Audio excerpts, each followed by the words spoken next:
Hello student, स्वागत है आपका एक और नए वीडियो में। आज हम टी.एस. एलियट के फेमस ऐसे हैमलेट एंड हिज प्रॉब्लम्स को अच्छी तरीके से समझ रहे हैं। इस ऐसे में टी.एस. एलियट ने शेक्सपियर के फेमस प्ले हैमलेट को एक आर्टिस्टिक फेलियर कहा है और कहा है कि ये प्ले अच्छा नहीं है और इसमें बहुत ज़्यादा कमियां हैं। तो ऐसा टी.एस. एलियट क्यों कहते हैं, चलिए हम लोग समरी को पढ़कर और ज़्यादा समझते हैं। तो इस ऐसे को पब्लिश किया गया था 1919 में और ऐसे में एलियट कहते हैं कि हमेशा से ही जितनी भी क्रिटिकल राइटिंग्स होती आई हैं शेक्सपियर के बारे में, उसमें हमेशा हैमलेट के कैरेक्टर का डिस्क्रिप्शन होते आया है, ना कि हैमलेट प्ले का। तो वो कहते हैं कि हमेशा हमें प्ले पर ध्यान देना चाहिए, ना कि हैमलेट के कैरेक्टर के ऊपर।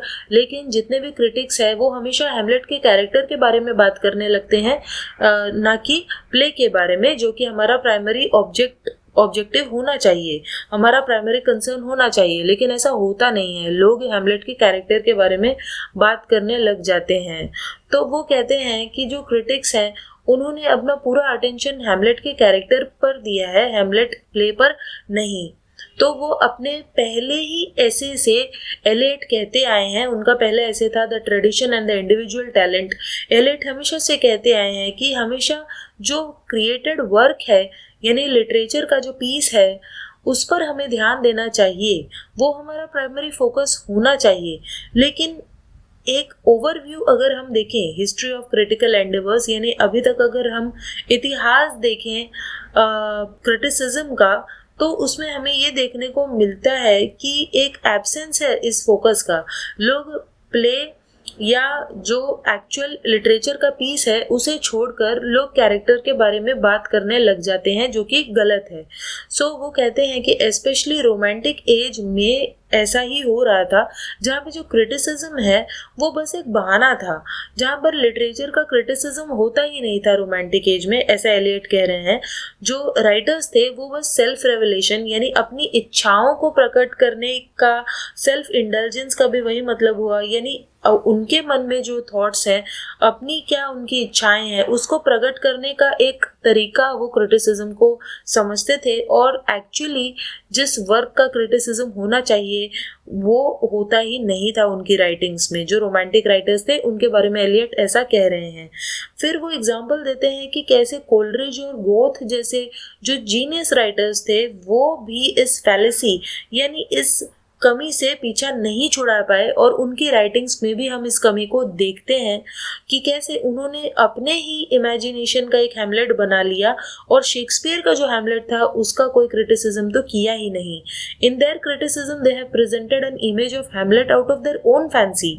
तो एलियट कहते हैं कि कोलरिज और गोथ जैसे फेमस राइटर्स ने भी अपनी इमेजिनेशन का इस्तेमाल करके एक अलग ही हैमलेट बना लिया, और वो शेक्सपियर के प्ले के हैमलेट के प्रति फेथफुल, ईमानदार नहीं रह पाए। उसके बाद एलियट जेम रॉबर्टसन और स्टॉल जैसे राइटर्स को की तारीफ करते हुए कहते हैं कि इन लोगों ने ठीक तरीके से क्रिटिसिज्म किया है और हैमलेट प्ले को राइट डायरेक्शन दिया है। उसके बाद फिर वो थॉमस किड के प्ले हैमलेट के बारे में बात करते हैं और स्पेनिश ट्रेजेडी के बारे में बात करते हैं, और वो कहते हैं कि कैसे शेक्सपियर का जो प्ले है वो बिल्कुल किड के प्ले हैमलेट की तरह ही है। तो वो कहते हैं कि शेक्सपियर ने काफ़ी हद तक थॉमस किड के प्ले को चुराया है, ऐसा वो कह रहे हैं। इसके अलावा वो कह रहे हैं that Shakespeare's play was also made in the tradition of Elizabethan revenge. वो कहते हैं कि जैसे एलिजाबेथन पीरियड में ज़्यादातर जो ट्रेजेडीज होती थी उनमें एक मेन जो पॉइंट था वो रिवेंज का होता था, यानी बदला लेने का। लेकिन शेक्सपियर के प्ले हैमलेट में ये जो बदला लेने की भावना है उसे ठीक तरीके से जस्टिफाई नहीं किया गया है। In this Eliot argues that the revenge motives in the earlier place are dramatically justified. वो कहते हैं कि जितने भी इस तरह के रिवेंज प्लेज हैं बाकी के, उनमें रिवेंज लेने का, यानी बदला लेने का जो कारण है उसे जस्टिफाई किया गया है। लेकिन शेक्सपियर के हैमलेट में इस बात में भी फेलियर है, और जो एक रिवेंज है, बदला है, उसे जस्टिफाई नहीं किया गया है। According to him Shakespeare made certain changes with the play of Thomas Kyd, but those changes are far from being convincing. तो एलियट कहते हैं कि शेक्सपियर ने कुछ बदलाव किए थे थॉमस किड के प्ले में, लेकिन ये जो बदलाव हैं वो हमें कन्विंस नहीं करते। फिर एलियट और भी कुछ सबूत देते हैं अपनी बात को एक्सप्लेन करने के लिए, और वो कहते हैं कि शेक्सपियर ने किड के ही लॉस्ट प्ले को अडेप्ट करके लिख डाला था, यानी कहीं ना कहीं थॉमस किड के प्ले को चुराया था।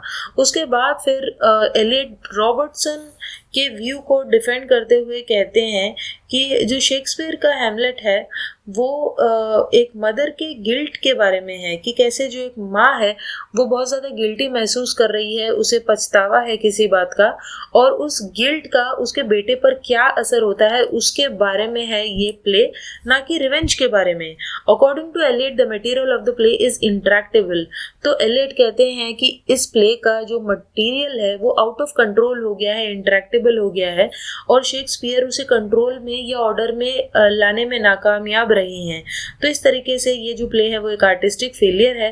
There is much in the play that is puzzling. इस प्ले में बहुत सारी ऐसी चीजें हैं जो कंफ्यूजिंग है, जिसे जस्टिफाई नहीं किया जा सकता। तो पहली बात तो ये कि ये बहुत ही लंबा प्ले है, शेक्सपियर का लॉन्गेस्ट प्ले है, लेकिन इसमें बहुत सारी ऐसी चीज़ें हैं जो इनकंसिस्टेंट हैं, सुपरफ्लस हैं, यानी जिन्हें जस्टिफाई नहीं किया जा सकता, बनावटी चीज़ें हैं और अनवांटेड चीज़ें हैं। सुपरफ्लस का मतलब होता है अनवांटेड, अननेसेसरी। जैसे पोलोनियस और लियाटिस के सीन्स या पोलोनियस और रोनाल्डो के सीन, इनकी कोई ज़रूरत ही नहीं थी प्ले में, क्योंकि इनकी वजह से प्ले बहुत ज़्यादा लंबा हो गया है। लेकिन बहुत ज़्यादा रिवीजन करने के बावजूद भी ये जो सीन्स है वो रहे, और ये जो प्ले है वो लंबा ही रहा।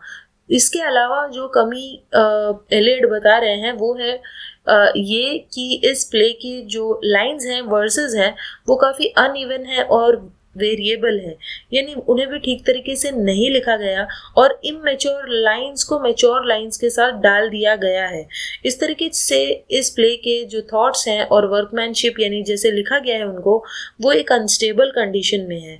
तो इस तरीके से as a work of art ये काफ़ी इन्फीरियर है उसी ड्रामेटिस्ट की बाकी की ट्रेजेडीज़ के मुकाबले। यानी शेक्सपियर ने जो बाकी की ट्रेजेडीज़ लिखी हैं वो हैमलेट से कहीं ज़्यादा बढ़कर हैं, ऐसा टी.एस. एलियट कहते हैं।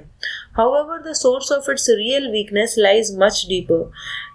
तो वो कहते हैं कि ये सब तो जो कमियां हैं वो है ही, लेकिन एक्चुअल जो इस प्ले की कमी है, वीकनेस है, वो और भी बड़ी वीकनेस है, और भी ज़्यादा डीप वीकनेस है। वो ये, The central motive of the play is the effect of a mother's guilt upon her son। तो जो मेन पॉइंट है प्ले का, मोटिव है, वो ये कि एक माँ के पश्चाताप यानी कि गिल्ट फीलिंग का उसके बेटे पर क्या असर होता है।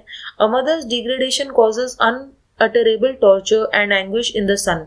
तो जैसे एक माँ का डिग्रेडेशन होता है इस प्ले में, यानी कि हैमलेट की माँ के बारे में बात चल रही है, और उसकी उस गिल्ट की वजह से उसके बेटे के ऊपर बहुत ज़्यादा बुरा हो रहा है, उसे टॉर्चर्ड महसूस हो रहा है।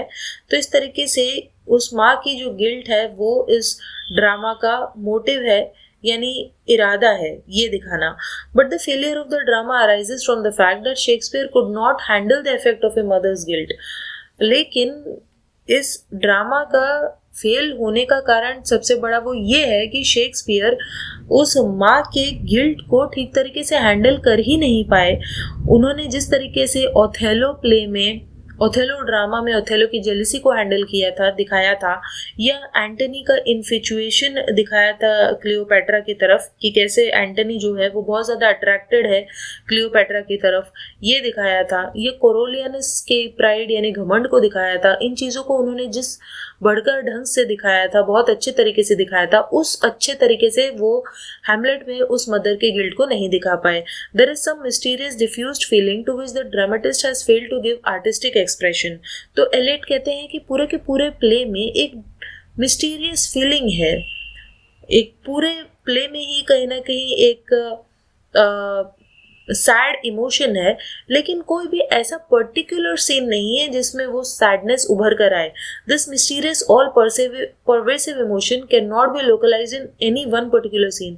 किसी एक सीन या स्पीच में उस इमोशन को दिखाया नहीं गया है, उभारा नहीं गया है, लेकिन ये पूरे के पूरे प्ले में है, लेकिन किसी एक जगह पर्टिकुलर जगह पे है ही नहीं।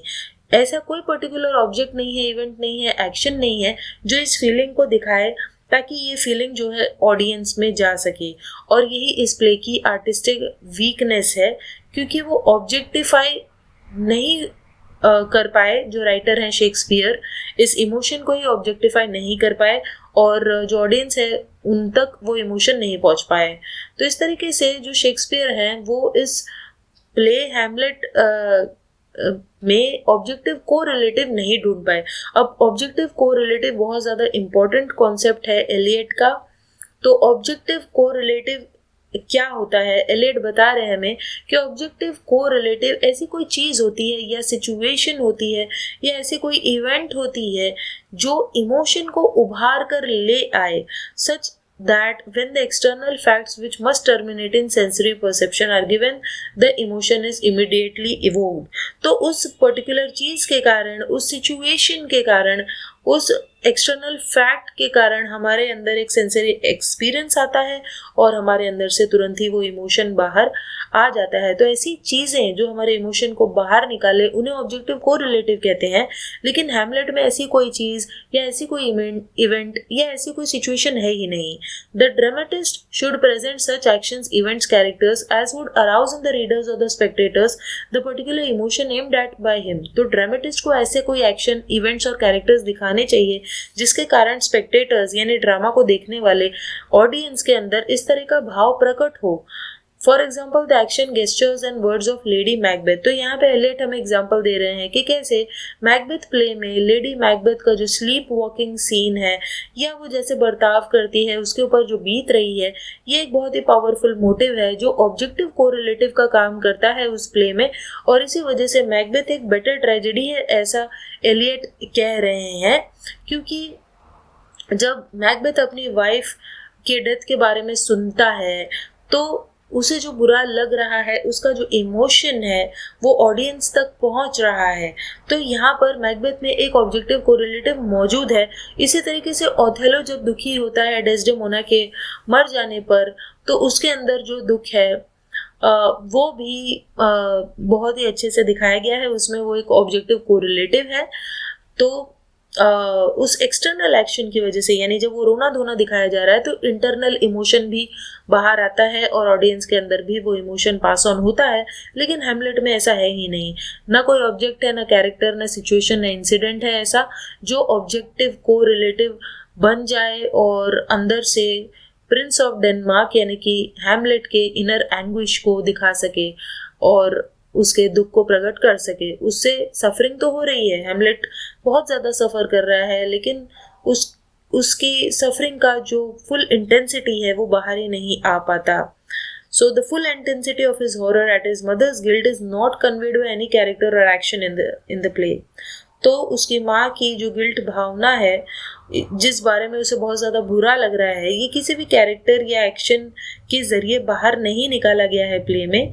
तो उसे बुरा तो लग रहा है, लेकिन उसकी जो सफरिंग है उसे ठीक तरीके से प्रेजेंट नहीं किया गया है प्ले में। तो यहाँ पर एलियट बता रहे हैं कि शेक्सपियर कुछ कन्वे करना चाहते थे, कुछ हॉरिबल कन्वे करना चाहते थे जर्ट्रूड के कैरेक्टर्स के ज़रिए, लेकिन जो पूरा प्ले है वो नाकाफ़ी साबित होता है, वो काफ़ी ही नहीं है ये चीज़ दिखाने के लिए। तो इस तरीके से शेक्सपियर ने ऑब्जेक्टिव कोरिलेटिव का इस्तेमाल नहीं किया है हैमलेट में, और यही सबसे बड़ी कमी है इस प्ले की, और इसीलिए ये एक आर्टिस्टिक फेलियर है। लेकिन हैमलेट भले ही एक आर्टिस्टिक फेलियर है, लेकिन ये फेलियर इसीलिए है क्योंकि शेक्सपियर ने जिस प्रॉब्लम को टैकल करने की कोशिश की है वो उनके लिए भी बहुत ज़्यादा कठिन साबित हुई है। क्योंकि जैसा कि कुछ क्रिटिक्स कहते हैं कि उनका जो फेलियर है शेक्सपियर का, वही उनकी आर्टिस्टिक ग्रेटनेस को दिखाता है। वो इसलिए फेल हुए क्योंकि उन्होंने जो प्लॉट और जो कैरेक्टर्स का इस्तेमाल किया है वो काफ़ी नहीं थे। मे बी अगर वो और कोई चीज़ इस्तेमाल करते और किसी इवेंट या सिचुएशन का इस्तेमाल करते, ऑब्जेक्टिव को रिलेटिव का इस्तेमाल करते, तो वो काफ़ी होता। तो इस तरीके से वो ग्रेट आर्टिस्ट तो हैं, लेकिन वो यहाँ पर ठीक तरीके से चीज़ को प्रेजेंट नहीं कर पाए।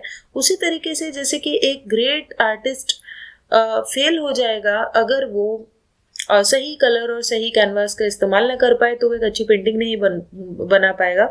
उसी तरीके से इस एग्जाम्पल को बताकर एलियट कह रहे हैं कि जो शेक्सपियर है उसने सही कैरेक्टर्स और सही प्लॉट वगैरह का चुनाव नहीं किया और इसीलिए इस प्ले में वो फेल हो गए। सो आई होप आपको इस ऐसे की समरी अच्छी तरीके से समझ में आई होगी, और फिर भी कोई डाउट है तो आप कमेंट करके पूछ सकते हैं। सो चलिए मिलते हैं नेक्स्ट वीडियो में, तब तक के लिए बाय।